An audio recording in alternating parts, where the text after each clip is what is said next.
Saya kalau bicara soal wawasan kebangsaan sudah hatam. Kenapa? Saya SD penataran P4.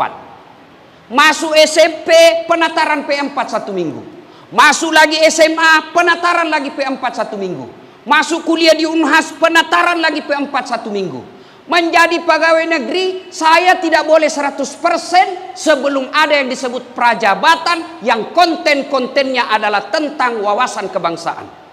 Dan inti dari wawasan kebangsaan itu adalah Eka Prasetya Pancakarsa, yang secara sederhana dimaknai bahwa mengejampingkan kebutuhan pribadi, menghilangkan kebutuhan pribadi, kepentingan pribadi demi kepentingan orang banyak. Ini sejalan dengan ajaran agama, khairun nas anfa'uhum linnas. Sebaik-baik manusia di antara kalian adalah yang paling banyak manfaatnya buat orang lain. Dan ini dicontohkan oleh pendiri bangsa kita. Jadi saya kalau soal wawasan kebangsaan, saya setuju. Yang penting pertanyaannya tepat. Dan yang penting apalagi, yang penting pertanyaannya sesuai korelasi dengan profesi. Saya kadangkala berpikir perlu juga itu kontraktor diuji wawasan kebangsaan. Kenapa? Karena dia berurusan dengan anggaran negara. Ya masuk-masukkan itu proyek-proyek jembatan. Perlu juga, karena kalau tidak punya wawasan kebangsaan, habis itu uang negara diambil. Penting juga semua ini. Kita semua wajib tahu wawasan kebangsaan. Kenapa? Karena kita tumbuh dan besar di Indonesia. Maka saya menyambut baik, bangga dengan presiden pertama kita Soekarno ketika beliau katakan, kalau kau mau beragama Islam tidak harus kau jadi orang Arab. Kalau kau menjadi orang Hindu tidak harus kau orang India. Ini disebut wawasan kebangsaan. Maka saudara-saudaraku yang tidak setuju dengan haul silahkan, tapi jangan kau maki-maki orang yang haul. Kau pergi ceramah maki-maki haul di Jawa Timur, habis kau bos. Maka ini penting kita tahu wawasan kebangsaan. Maka adik-adikku sekalian yang lagi belajar agama, hati-hati. Saya punya kesimpulan, agamamu adalah siapa gurumu. Kalau gurumu yang mengajarkan memaki-maki, maka seperti itulah akhlakmu. Saya heran kalau ada orang dakwah memaki-maki, menghina, mengkafir-kafirkan. Belajar dakwah dari mana? Rasulullah sallallahu alaihi wasallam tidak pernah menghina orang, dilempari sekalipun beliau tetap menjadi rahmatan lil alamin. Kenapa Islam cepat mendunia di Indonesia? Kenapa Islam cepat menyebar di Indonesia dan akhirnya menjadi 80% lebih sekarang? Kenapa? Karena leluhur ulama-ulama kita berdakwah melalui itu yang kita kenal dengan Wali Songo. Di Jawa dakwanya melalui wayang. Di Sulawesi dakwanya melalui kacapi dan zinrili. Berdakwah. Nah adik-adik ini sekarang banyak yang ini ustadz sunnah, ini ustadz tidak sunnah. Sampai-sampai Ibu Megawati, saya dimaki-maki di Facebook. Dibilang, apa ini Ustadz Dasat? Bicara-bicara sunnah, kok tidak sunnah? Saya bilang, kenapa kau tuduh saya tidak sunnah? Itu buktinya kau tidak pelihara jenggot. Ya mau diapa kalau tidak mau tumbuh?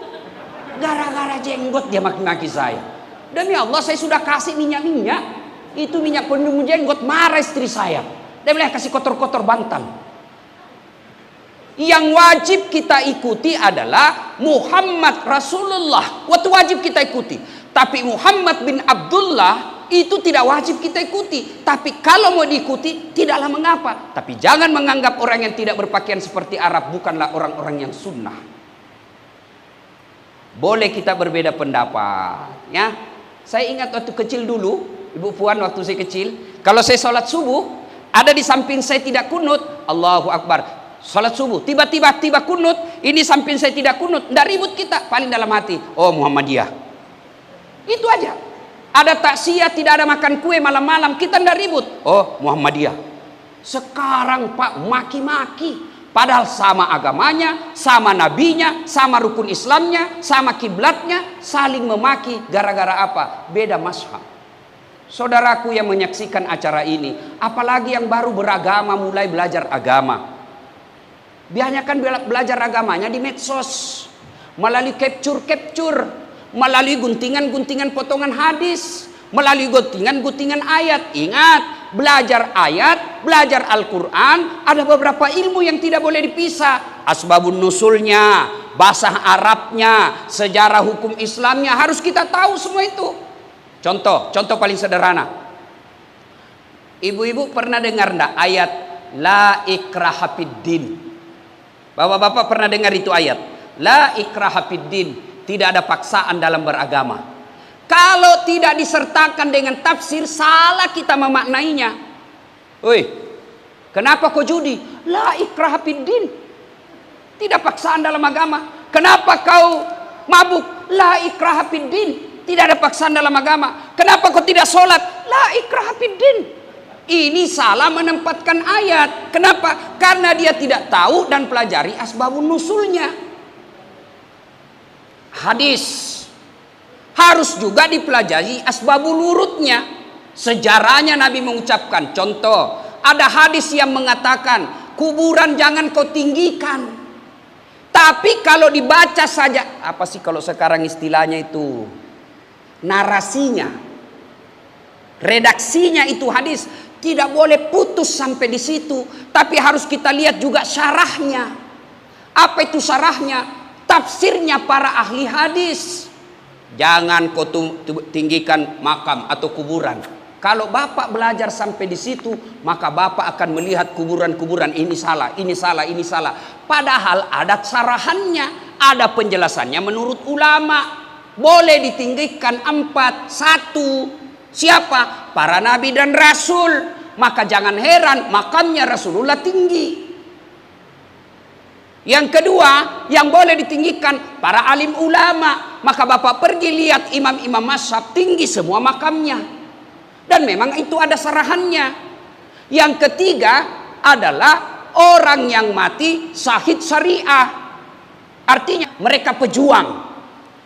Seperti Sultan Hasanuddin Diponegoro, pejuang-pejuang membela agama Allah. Maka jangan heran makamnya Sultan Hasanuddin di Makassar tinggi. Dan yang keempat, yang boleh ditinggikan makamnya adalah orang-orang yang mati karena membela agama Allah. Nah, sekarang banyak yang tidak mau pakai tafsir. Bicara hadis tidak mau pakai tafsir, teksnya saja. Dilihat haul kan tidak ada teksnya dalam hadis. Peringatan wafatnya 1 tahun itu tidak ada. Betul tidak ada. Tapi apa masalahnya dengan haul ini? Apa yang sesat di dalamnya? Maka yang baik, yang mau haul seperti ini silahkan. Yang tidak mau haul silahkan. Maka kita tidak saling menyalah-nyalahkan. 1. Yang kedua, poin kedua, beliau ada di tengah-tengah kita, almarhum Dr. Honoris Causa Haji Muhammad Taufik Kemas. Beliau sudah di alam kubur. Ibu bapak pernah melihat orang diantar jenazahnya? Ibu-ibu pernah enggak ngantar jenazah? Pernah? Bukan pernah, sering. 3 yang mengantar kita kata Nabi. Telu tu mantar aku nasangugi 3 yang mengantar kamu, tapi 2 yang kembali, tinggal 1 yang setia menemanimu. Apa gerangan? 1 yang mengantar bapak ibu sekalian, keluarga. Ibu-ibu kalau meninggal, keluarga, karib, kerabat datang semua mengantar. Tapi demi Allah tidak ada yang mau masuk menemani ibu dalam kubur. Apa pernah ada kita melihat ada orang begitu cintanya sama suaminya, masuk istrinya ke dalam? Paling ibu-ibu begitu cintanya sama suaminya, paling batas paling tinggi pingsan. Dan saya sering sekali melihat orang yang pingsan gara-gara meninggal suaminya. Ibu-ibu, sering sekali saya lihat. Tapi saya tidak pernah melihat ada bapak-bapak yang pingsan karena meninggal istrinya.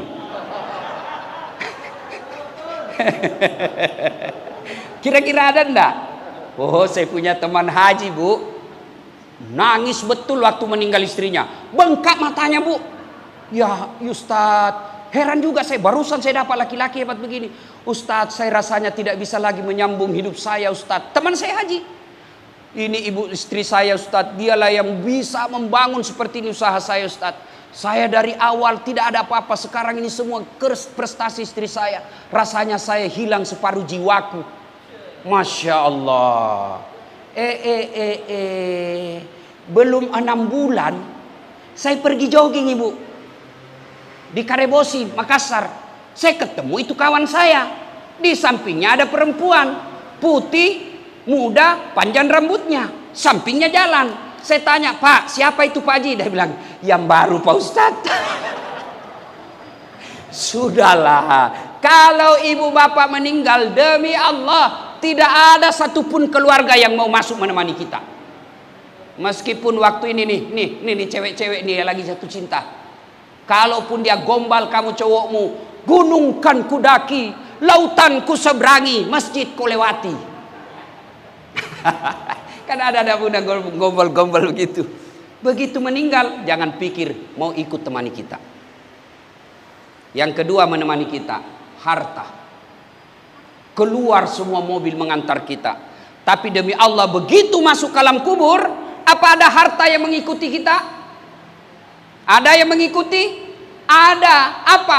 Kain kafan. Mulai dari yang tokoh nasional sampai dengan rakyat jelata. Mulai yang paling kaya sampai yang paling kere, masuk kubur sama harta yang dibawa. Apa? Kain kafan. Ini ibu-ibu nih di depan saya, yang mukanya selalu di bleaching, giginya dikawat, rambutnya disosis, matanya dikasih biru, pakai sabun kalau mandi 3 jenis sabunnya, sabun di badan, sabun di ketek, lain pula di wajah. Itu kan ada ibu-ibu begitu. Begitu ibu meninggal, nih pipi ibu yang mulus, namakan kok cacing. Begitu ibu meninggal, apa ibu pakai parfum? Bulgari Blue, Angel Man, Polo, Pret. Apa yang ibu pakai parfum? Kapur barus. Apa perhiasannya? Daun kelor. Demi Allah, mulai yang tokoh nasional, pejabat tinggi, selebritis, ulama, kiai, pimpinan pondok wafat, tidak ada harta yang mengikutimu. Tidak mentang-mentang dia kaya, dia bilang anaknya, anu deh, kasih bapak di situ iPhone 12 Max Pro supaya dia bisa WhatsAppan, pret. Tidak ada itu. Yang ketiga, yang mengantar kita yang ketiga apa? Amal kebaikan, amal kejahatan. Amal 2, ada amal kejahatan, ada amal keburukan, ada amal kebaikan. Masuklah kita di kubur, kembalilah seluruh pengantar. Ibu-ibu pernah rasakan padam lampu? Bapak-bapak pernah rasakan mati lampu? Sering. Bagaimana ya kita di dalam rumah padam lampu tiba-tiba masuk tikus. Padam lampu tiba-tiba masuk ular. Gelisah kita. Padahal rumah masih besar, ada lantai 2-nya, ada security-nya, ada senter kalau mati lampu, ada kayu kita bisa lempar ular ketika masuk di rumah. Gelisah mati lampu ada ular. Tapi begitu ibu masuk kubur, lebarnya 40 cm, panjangnya 200 cm. Mati lampunya bukan sesaat, mati lampu selama-lamanya, ditindis oleh tanah. Seluruh pengantar kembali. Datanglah malaikat menyodorkan pertanyaan. Menurut kitab Durratun Nasihin, ada 5 pertanyaan malaikat seleksi berkasnya awal. Kira-kira kalau di KPK tes wawasan kebangsaan, dites dulu dia. Ini belum diperiksa yang lain-lain. Dites dulu. Begitu seluruh malaikat pengantar kembali, dalam hadis dijelaskan masih terasa kedengar langkah kaki orang paling terakhir tinggalkan kuburan. Datanglah malaikat dan bertanyalah malaikat, "Man rabbuka?" Siapa Tuhanmu? Kalau baik agama Pak, baik solat, aman, tidak usah cemas. Begitu malaikat berkata, "Man rabbuka?" Siapa Tuhanmu? Solat kita akan menjawab, mundur koda saat. Karena waktu kau hidup di dunia kau rajin menjaga saya, sekarang saya yang jaga kamu. Ditanya, "Man rabbuka?" Siapa Tuhanmu? Salat kita menjawab, Allahu Akbar. Allah Maha Besar. Malaikat geleng kepala. Tahu, hebat sekali nih. Barusan ku dapat. Ditanya lagi, "Man nabiyuka?" Siapa nabimu? Dia jawab lagi, "Asyhadu an la ilaha illallah wa asyhadu anna Muhammadar Rasulullah." Malaikat mungkar berkata, makin jago dia. Anak PDI Perjuangan ini. Akhirnya Mungkar Nakir tidak melanjutkan pertanyaan 345. Dia naik melapor kepada Allah. "Ya Allah, ada hambamu mati, saya tanya, man rabbuka?" Dia jawab, Allahu Akbar. Allah berfirman, "Oh, itu bukan dia yang jawab, tapi solatnya yang jawab. Karena baik solatnya, tidurkan dia untuk menunggu hari kiamat, seperti nikmatnya tidur pengantin baru." Masya Allah. Bapak-bapak masih ingat waktu pengantin baru? Oh, saya ingat sekali, Pak. Cepat sekali pagi. Cepatnya pagi. Itu kalau pengantin baru. Ibu bapak saudara-saudara sekalian. Nah, masuklah kita di alam kubur. Menunggu. Seperti almarhum. Senyumnya luar biasa. 3 yang bisa menolong beliau. Bapak ibu saya kasih contoh. Ada pengurus PDI Perjuangan. Melakukan kesalahan besar. Ditegur sama Ibu Megawati. Masih ada pilihan. Apa pilihan? Berhenti. Ada pegawai negeri, polisi, tentara dikirim ke Papua, tidak ada sinyal, banyak nyamuk di sana, nyamuk malaria. Dia senang, masih ada pilihan. Apa? Pensiun dini. Ada orang Sulawesi bekerja ke Jakarta cari nafkah, ternyata di Jakarta tidak nyaman, masih ada pilihan, balik kampung jadi petani. Tapi demi Allah, begitu Bapak Ibu masuk kubur, senang tidak senang, tinggal kau di situ, tidak boleh kau keluar-keluar. Pun kalau Bapak Ibu keluar, lari 1 RT. Ibu saya hormati. Nah, 3 yang bisa menyelamatkan kita di kubur. 3 yang menyelamatkan kita. Kata Nabi, inilah yang disebut amal jariah. 3. Apa itu? Yang pertama, anak yang soleh dan solehah. Tidak dikatakan anak yang profesor doktor, tidak dikatakan anak yang banyak duitnya, tapi anak yang soleh dan soleha. Demi Allah orang tuaku sekalian yang menyaksikan ini, demi Allah kakak-kakakku sekalian yang menyaksikan acara ini, Bapak Ibu tidak usah malu kalau anak kita tidak lulus Akpol. Bapak Ibu tidak usah malu kalau tidak lulus Akabri. Bapak Ibu tidak usah malu kalau anak kita sudah sarjana tidak punya kerja. Demi Allah tidak usah malu dan gengsi. Tidak usah malu anak kita tidak juara kelas. Yang malu kalau dia sudah balik tapi tidak tahu akhlak. Yang malu kita kalau dia sudah balik tapi tidak tahu kita pernah dapati sholat jamaah. Ini ibu-ibu. Oh ibu. Ibu. Kira-kira kalau ibu meninggal siapa yang doakan ibu? Suami. Oh, menangis mata kanannya, mata kiri, lihat mana ini gantinya. Oh, istri saya di rumah lihat ceramah saya begini. Lalu dia tanya saya, "Jadi Ustadz kalau saya meninggal duluan, Ustadz kawin lagi ya?" Ya pastilah. Masa saya mau menduda selama-lamanya? Cemburu. Sudah, ibu tidak bakal usut cemburu kalau sudah dikubur. Tidak ada lagi tuh cemburu. Nah, yang bisa menyelamatkan kita anak yang soleh dan soleha. Bu, berapa banyak orang saya lihat tokoh nasional, tokoh di daerah, kaya dia waktu sukses, kaya dia waktu muda, tapi begitu dia sudah mulai tua, anaknya tidak ada yang ngurus. Saya pernah melihat orang sukses. Saya mau pergi takziah di Makassar. Tiba-tiba menelpon ibu menangis. "Ustadz, cepat tolong saya Ustadz." "Kenapa ibu?" "Suamiku meninggal Ustadz. Tidak tahu bagaimana cara ngurusnya." "Mana semua anaknya ibu?" "Sibuk semua Ustadz." Datanglah saya ke rumahnya. Astagfirullah. Dia terbujur kaku sendiri suaminya. Tidak ada yang bisa bantu. Saya datang, saya urus, lalu saya bilang, "Mana nomor teleponnya anaknya?" Saya telepon anaknya yang pengusaha di Samarinda. Saya telepon, "Tabe Daeng, meninggal bapakmu. Bagaimana ini?" Ditunggu atau tidak? Apa jawabannya, Bu? Oh, sudah lama memang sakit itu bapakku, Ustaz. La haula wala quwata illa billah. Jadi gimana, Deng? Ditunggu atau tidak? Sudahlah Ustaz, biar saya pulang tidak merubah keadaan. Jadi bagaimana? Tolong kirimkan saya nomor rekeningnya Pak Ustadz. Semua biaya pemakaman dan pengurusan jenazah saya kirim melalui Pak Ustadz. Hati-hati. Ibu kalau tidak agama dengan baik bakal begini. Alhamdulillah, Bapak almarhum Topik Kemas punya anak seperti Puan Maharani. Insya Allah. Apa amalnya Pak Ibu Mbak Puan Maharani? Kalau menjadi anggota DPR, lalu beliau membuat undang-undang yang membuat masyarakat sejahtera, yang membuat masyarakat senang di Indonesia ini, maka menjadi amal jariah buat almarhum Topik Kemas. Ibu tidak usah bangga kalau anak pintar bahasa Inggris tapi tidak tahu sholat.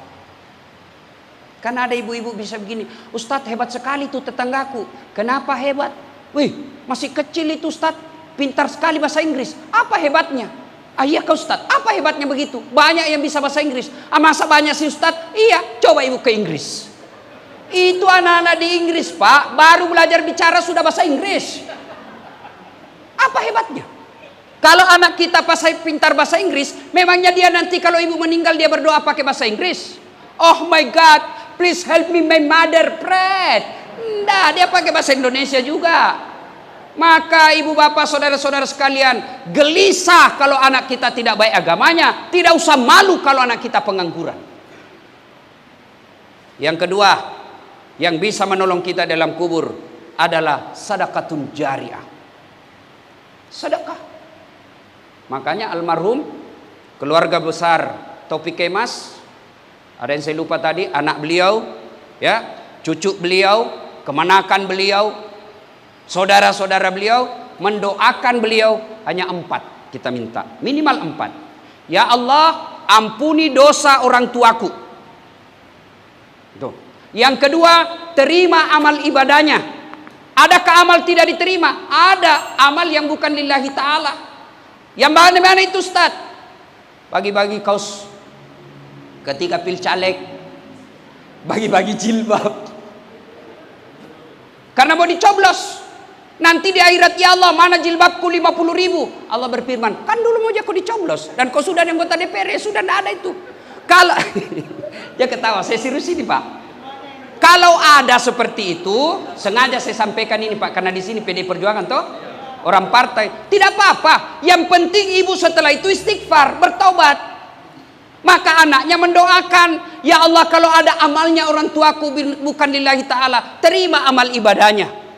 Yang ketiga, lipat gandakan. Kalau beliau wafat membawa amal 10 juta karung, maka minta ya Allah lipat gandakan sebanyak-banyaknya. Dan yang keempat, lapangkan alam kuburnya, jadikan kuburnya menjadi taman-taman surga. Alhamdulillah kalau ibu bisa menutupnya dengan kalimat doa, Allahumma ghfirli wali walidayya warhamhuma kama rabbayani shaghira. Tidak harus bahasa Arab. Berdoa kadang-kala ibu-ibu ini gelisah. Mau mendoakan, dia pergi dulu beli toko buku, bacaan-bacaan doa. Sudah itu dia hafal. Sudah dia hafal, dia berdoa kepada Allah. Dia tidak tahu artinya. Berdoa tidak harus bahasa Arab. Daripada ibu malaikat bingung. Ibu-ibu, saya serius ini Bu. Ibu-ibu, Bu, halo ibu, mau saya ajarkan doa anak soleh? Mau? Ikut sama-sama Bu. Ayo, Bismillahirrahmanirrahim. Allahumma barik lana. Ada yang ikut. Ini ibu karena ibu tidak tahu. Itu bukan doa anak soleh. Maka tidak harus bahasa Arab. Nanti malaikat bingung. Apa maksudnya ini ibu? Lain di bibir, lain di hati. Mau dia akan doanya almarhum, ternyata doa yang diminta doa minta hujan. Tidak harus bahasa Arab. Ya. Ya saya hormati ibu bapak saudara-saudara sekalian. Yang keempat, ya Allah terima amal ibadahnya. Yang keempat, jadikan kuburnya menjadi taman-taman sorga. Lalu tutup dengan doa, Allahumma ghfirli wali walidayya warhamhuma kama rabbayani shaghira. Tutup. Ustadz, kenapa orang kalau berdoa kasih begini Ustadz? Karena ada juga yang bilang bid'ah itu sesat. Jangan kau bilang bid'ah, bilang kau saja tidak ada dalam hadis itu. Jangan kau bilang sesat, karena kalau kau bilang kami sesat, tersinggung bos.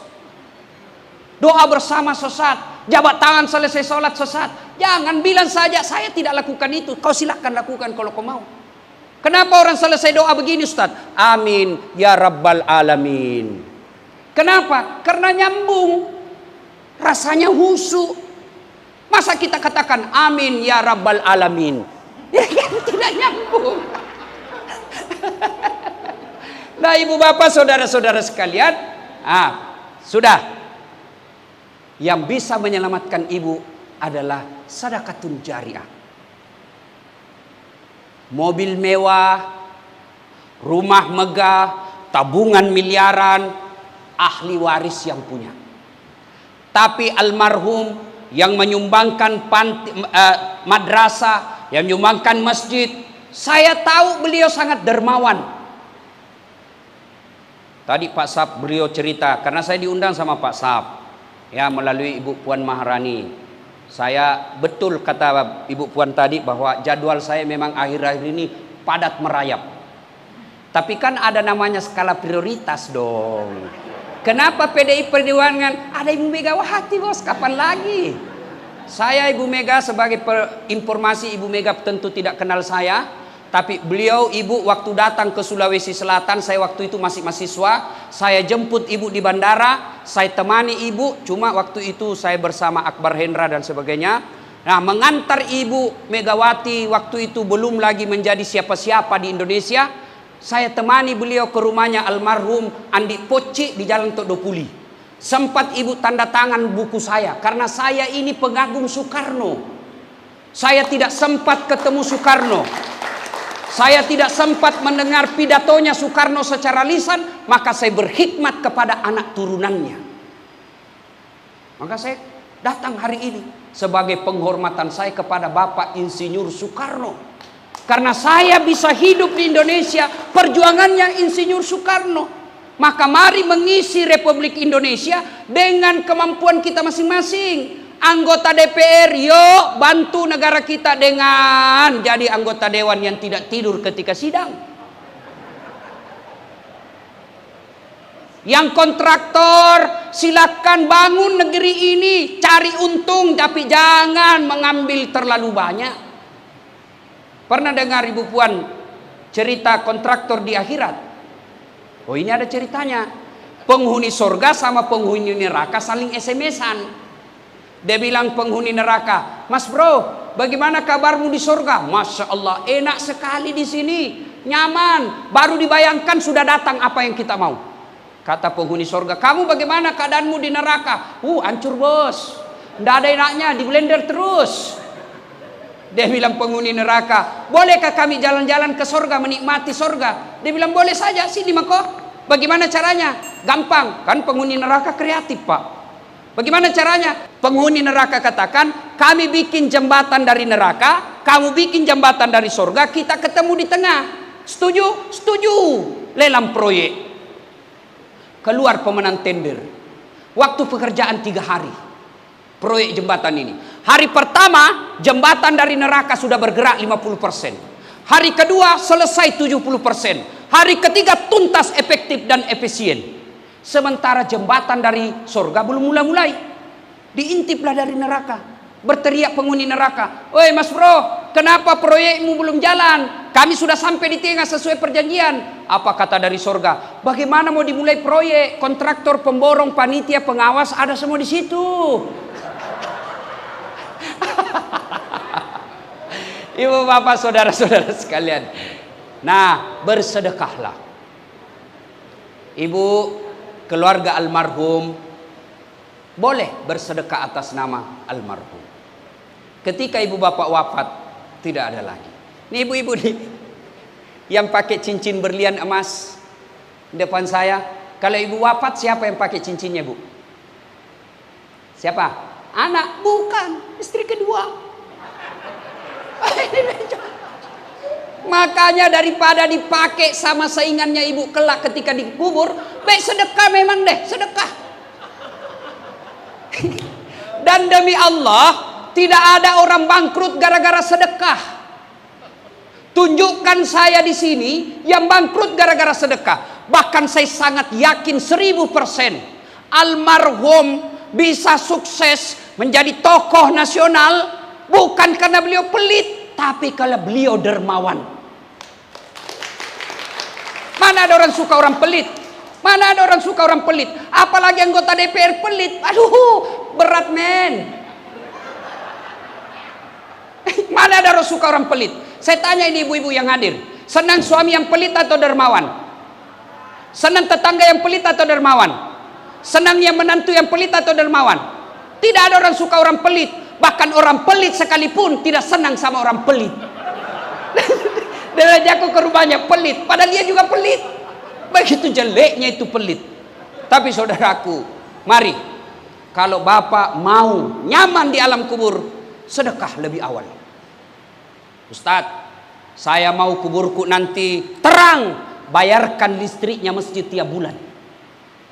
Ustadz, saya mau kubur saya lapang Ustadz, bantu panti asuhan, bukan panti pijat.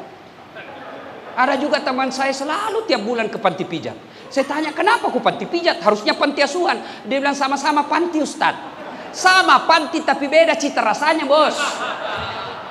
Ayo sedekahlah. Bersedekahlah.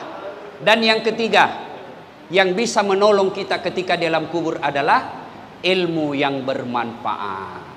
Maka ibu-ibu, ketika dengar dakwah dan kita anggap baik, sebarkan. Tapi ketika dakwah itu meskipun benar, meskipun ada dalilnya, tapi kalau kita timbang bisa merusak persaudaraan kita, bisa merusak ukhuwah persaudaraan anak bangsa, tunda, jangan sebar. Suatu kali Nabi mengucapkan, siapa yang mengucapkan 2 kalimat syahadat, diyakini sampai mati pasti masuk surga. Nabi ucapkan itu. Gembira para sahabat, termasuk Abu Hurairah, sahabat paling banyak meriwayatkan hadis. Abu Hurairah lalu lari-lari menuju ke pasar. Dia ingin sampaikan berita gembira ini. Dalam perjalanan ke pasar ketemu dengan Umar bin Khattab. Kata Umar, Abu Hurairah, mau pergi mana? Saya menyampaikan pengumuman. Apa? Baru saya dengar Nabi mengucapkan, siapa yang syahadat, yakin sampai mati pasti masuk surga. Saya mau umumkan di pasar. Umar bilang, tunggu dulu, benarkah Nabi bilang begitu? Ini dalam teori jurnalistik disebut check and recheck, yang wartawan-wartawan sebagian sekarang, apalagi wartawan-wartawan online yang tidak jelas asal muasalnya, ini biasa yang tidak dimiliki, mencek kepada sumber. Apalagi dia kadangkala caranya menghindari itu, dia bilang menurut sumber yang tidak mau disebut namanya. Orang malas ini. Umar berkata, apa betul Nabi lakukan itu? Apa Nabi ucapkan? Iya. Saya tidak percaya. Umar bersama Abu Hurairah menuju Nabi. Ya Rasulullah, katanya Anda mengucapkan siapa yang syahadat, yakin sampai mati pasti masuk surga. Apa betul begitu ya Rasul? Nabi katakan iya. Tapi ya Rasul, ini Abu Hurairah dia mau umumkan di pasar.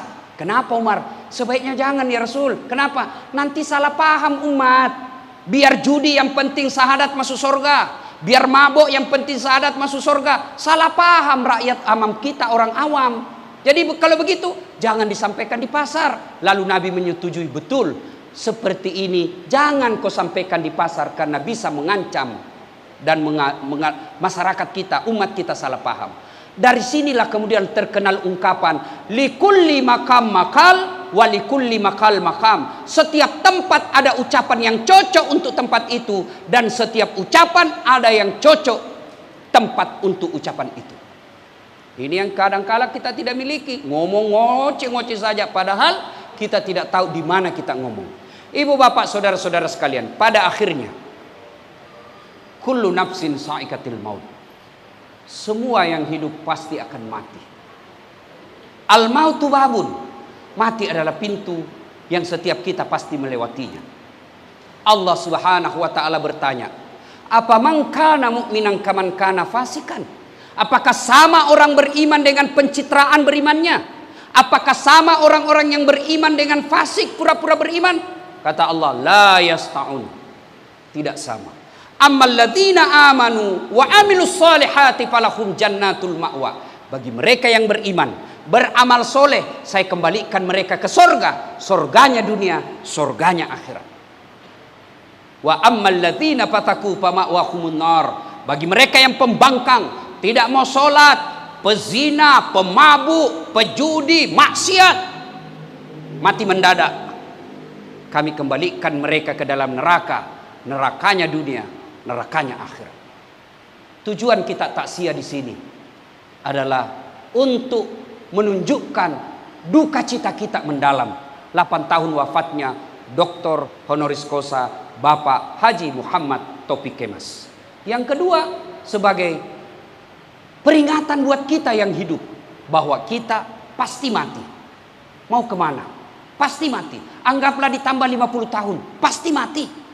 Anggaplah ditambah 30 tahun, pasti mati. Saya ini kerjaan saya hampir tiap malam ceramah kematian. Dan sudah sangat jarang saya takziah orang kematian usianya 90 tahun, 95 tahun, jarang lagi. Kenapa? Menunjukkan bahwa usia memang kita semakin pendek. Umur saya 40 tahun lebih. Anggaplah ditambah lagi 40 tahun, 80. Saya tidak yakin. Sunnatullahnya generasi seperti saya ini, Pak, pola hidupnya sudah tidak sehat, maka biasanya pendek umur. Itulah sebabnya ketika Allah berbicara tentang umur, Allah menggunakan kata kami. Kami di situ adalah ada partisipasi manusia untuk memperpanjang umurnya. Tapi ketika Allah berbicara ajal, Allah menggunakan kata aku yang hak prerogatifnya Allah Subhanahu wa taala. Ibu bapak saudara-saudara sekalian, pada akhirnya inilah tausiah kita. Sebuah kehormatan yang sangat besar ketika Bapak Jenderal Safruddin menyampaikan, Ustadz datang ke Jakarta, siap dilaksanakan. Karena ini adalah momentum yang sangat berharga untuk saling mengingatkan. Dan ada Ibu Megawati Soekarno Putri, pemegang passwordnya PDI Perjuangan. Dan PDI Perjuangan ini adalah penentu arah Republik Indonesia untuk sekarang ini. Mudah-mudahan seluruh pengurus partai PDI Perjuangan tidak tergiur dengan beratnya jabatannya, tidak terpesona dengan godaan dunia, tapi mustahil itu bisa kita lakukan tanpa hidayah dan pertolongan dari Allah Subhanahu wa taala. Maka saya berpesan kepada kita semua pengurus partai, terutamanya anggota DPR RI dan daerah, setiap Anda ketemu dengan orang belum tentu niatnya baik, bisa jadi dia melihat Anda sebagai peluang memperkaya diri. Maka bagaimana caranya? Setiap Anda ketemu, ucapkan dalam hati, na'udzubillah min zalik, lalu ucapkan ketika jabat tangan, a'udzubillahi minasyaitonir rajim. Saya berlindung kepada Allah dari godaan setan yang terkutuk. Tapi jangan kasih dengar, Pak. Kalau kasih dengar pecah persaudaraan. Ibu bapak saudara-saudara sekalian, ada juga Bapak Jenderal Budi Gunawan yang terhormat, mudah-mudahan beliau yang ada di rumah Ibu Presiden kelima sehat walafiat. Allah rahmati keluarga besar Bapak Insinyur Soekarno. Demikian, lebih dan kurangnya mohon dimaafkan. Nun wal kalami masturun, pastabikul khairat. Assalamualaikum warahmatullahi wabarakatuh.